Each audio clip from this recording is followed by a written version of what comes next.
Bom, gente, vamos dar início a mais um vídeo para o canal Mente Aberta, certo? Nesse vídeo aqui eu vou fazer mais uma sessão referente à playlist Psicologia Forense.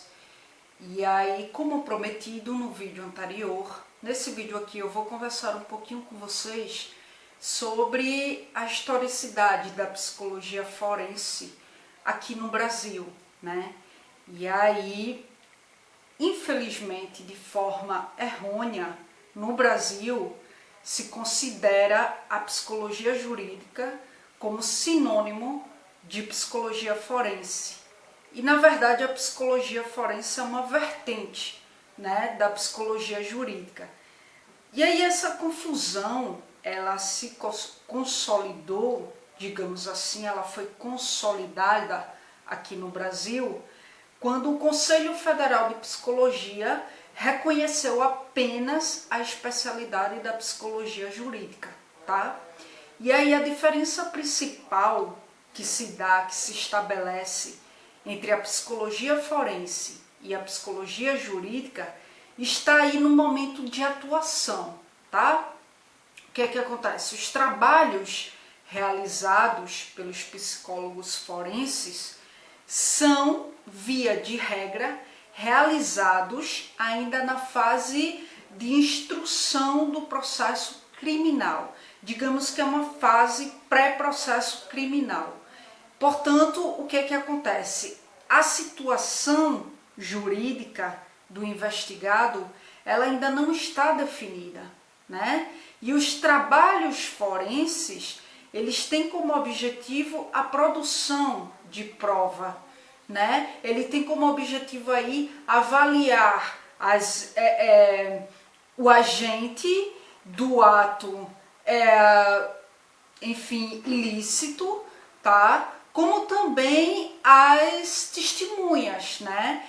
Então, toda essa atividade se dá ainda na instrução do processo criminal, né? Já os psicólogos jurídicos, embora eles possuam atividades periciais, né? Mas a sua atuação ela é essencialmente na fase pós-processual.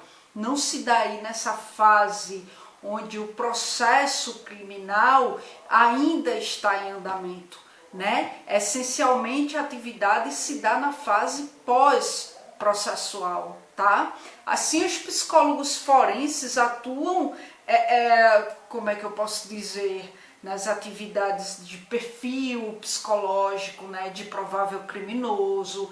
Eles atuam aí na avaliação de testemunho, ou seja, eles vão avaliar a veracidade dessas testemunhas que estão ali no tribunal, né, dando depoimento. Então eles vão avaliar, como é que eu posso dizer, a credibilidade da testemunha.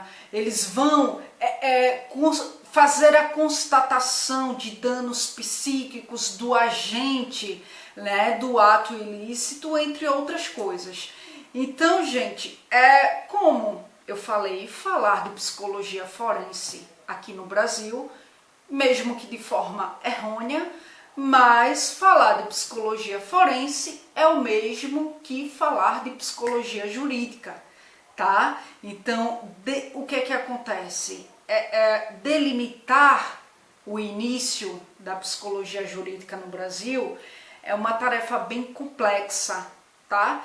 Por quê? Porque não existe um único marco histórico que vai definir esse momento, que vai definir o momento do surgimento da psicologia jurídica, tá?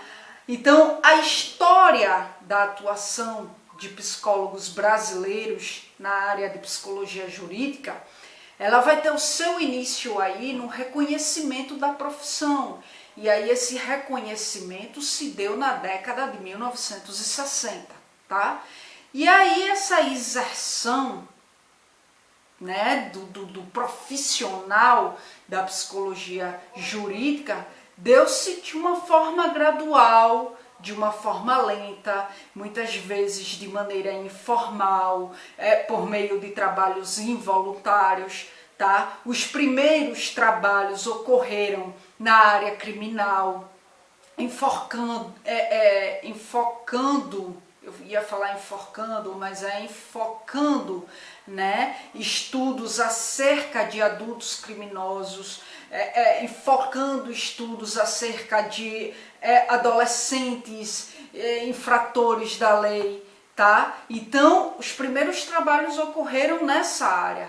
Então, o trabalho do psicólogo jurídico, né, junto ao sistema penitenciário, digamos assim, que ele existe não oficialmente, certo? Em alguns estados brasileiros há pelo menos 40 anos, certo?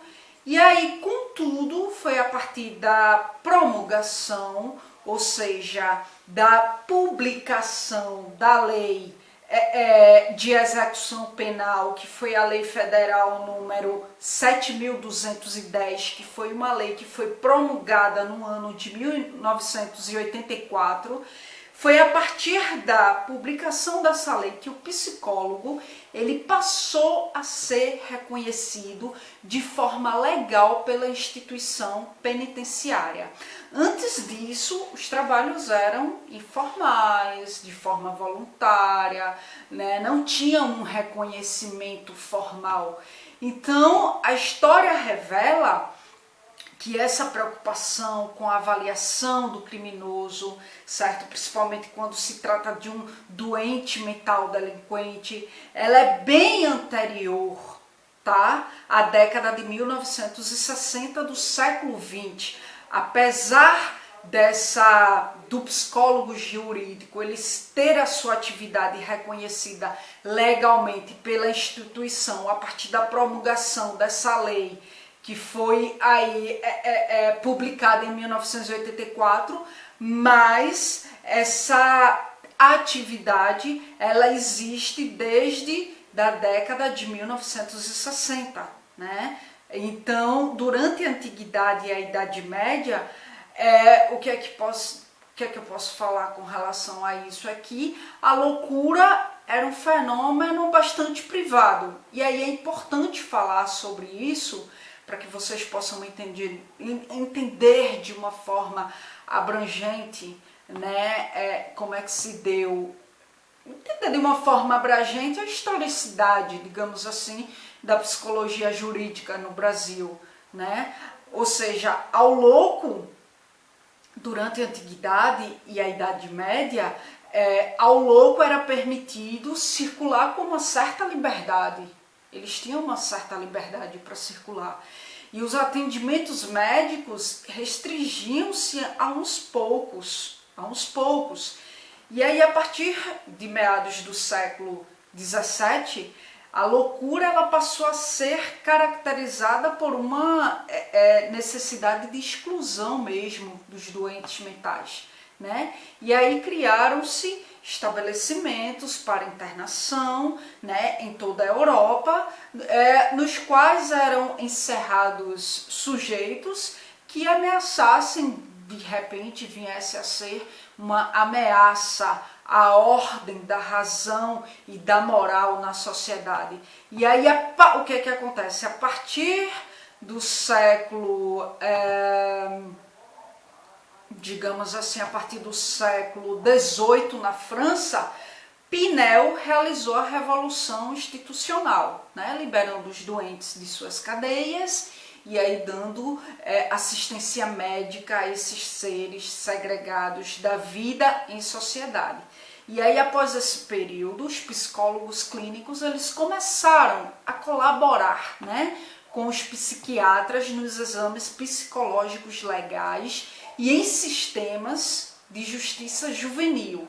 E aí, com o advento da psicanálise, que é a abordagem que está frente aí à doença mental, né, houve aí uma valorização do sujeito de uma forma mais compreensiva em sua loucura e com um enfoque mais dinâmico, né? E aí, como consequência, o psicodiagnóstico, ou seja, a avaliação psicológica ganhou uma força, deixando de lado um enfoque eminentemente médico, digamos assim, para incluir aspectos psicológicos.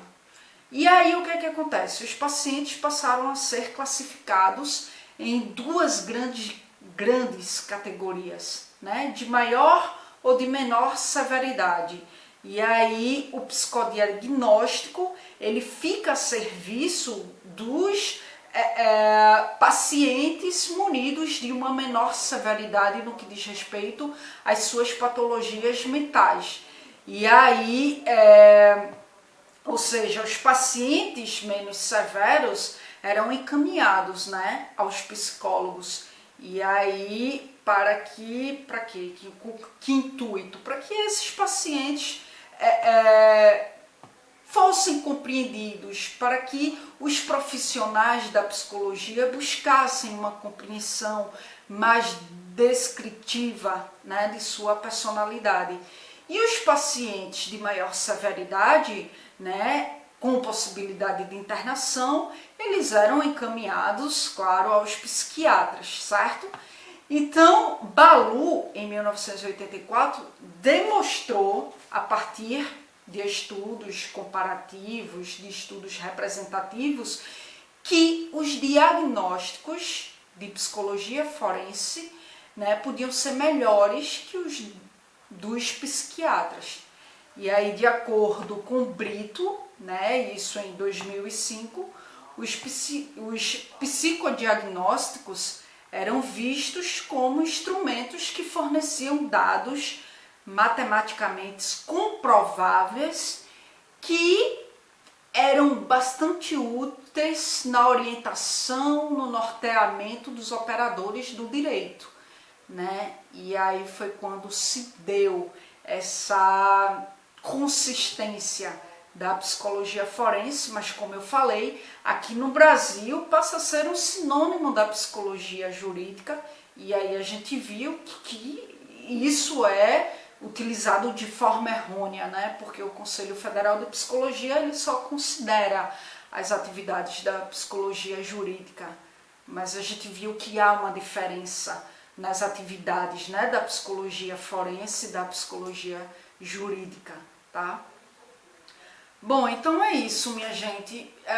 Eu acredito que eu continuo ainda a falar, visto que é uma historicidade ampla da psicologia forense aqui no Brasil, da psicologia jurídica, no caso aqui no Brasil, e talvez quando eu fizer novamente mais uma sessão referente a essa playlist, eu venha ainda explanar, né, essa temática, essa historicidade, enfim. Bom, na descrição do vídeo vai estar o meu e-mail para caso de dúvida ou solicitação de assunto a ser explorado aqui no canal. E aí tua dúvida vem para a playlist Carla Responde, a solicitação de assunto vem para a playlist a pedido, tá bom? Lembrando que possa ser que demore um pouco para que eu acesse o seu e-mail, porque eu vou atendendo por ordem de chegada e são vários e-mails que eu recebo diariamente, tá?